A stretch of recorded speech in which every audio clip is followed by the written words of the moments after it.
Cabot always got his way, particularly with his younger daughter who wanted so desperately to please him. Abigail kept her head down and concentrated on making her escape, navigating a crooked path around wedding guests, potted plants, passing waiters. Feeling another sneeze coming on, she yanked a lacy handkerchief from her sleeve and jammed it against her nose. She managed to stifle the explosion, but nearly blew her ears deaf in the process, though not deaf enough to avoid the snippets of gossip, which went from group to group like a contagion. Scandalous, isn't it? She should have been married off by now.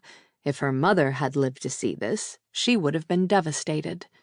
This was a White House wedding, Abigail thought, sneaking a glance at her critics.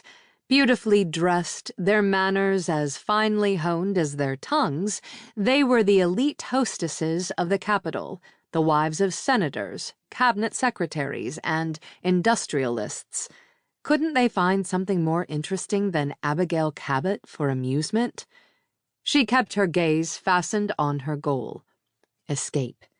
The door to the northeast gate stood open to the autumn night, framing a sky as black and deep as eternity, spangled with an endless arch of stars. She hurried as fast as she dared, but her shuffling pace was too slow.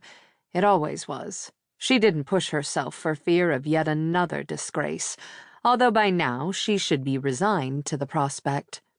From the time she was very small, she had known she was different. She couldn't run and skip and play as other children did. But at night, when Abigail swept the sky in search of the stars, she could soar. The safe emptiness of the east veranda beckoned. She was almost there, almost free. At last she ducked out the French doors and found herself on a blissfully deserted patio.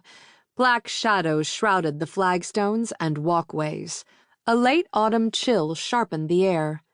Letting out a long, tense breath she hadn't known she was holding, Abigail pressed her hands against the figured concrete rail. She was probably soiling her gloves, but that didn't matter now. She'd be hard-pressed to find a dance partner or anyone else to hold her hand tonight. As she had on so many other previous occasions, Abigail had tucked her pathetically empty dance program into her sash and forgotten about it.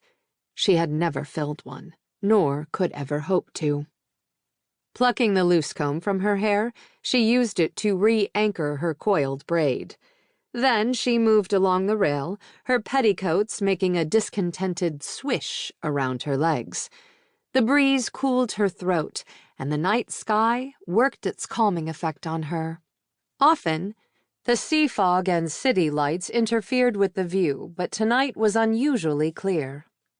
There was Andromeda, the chained princess, suspended in eternal captivity. The great winged horse, Pegasus, rode high in the south. Saturn was on the rise. A month from now it would be Jupiter's turn. The slow, infinite spinning of the stars swept Abigail away from her moment of ignominy. The sky in all its glory never glared down in judgment at insignificant, earthbound creatures who made a habit of disgracing themselves. But then, inevitably, pedestrian concerns intruded. She was neglecting her duties, hiding out here like a coward. This was not just any wedding. It was a wedding hosted by the President and First Lady.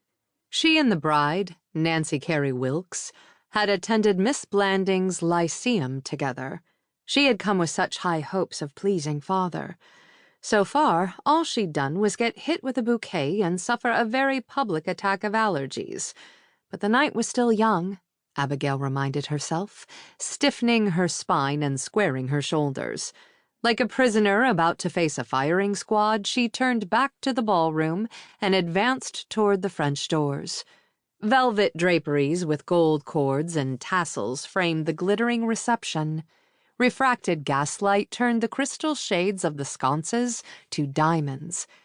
During his administration, President Grant had done up the room like a ghastly Gothic steamboat. Not to be outdone, President Arthur had hired Louis Comfort Tiffany to cover the ceiling in silver and create jungles of palm plants in each quadrant. She couldn't imagine.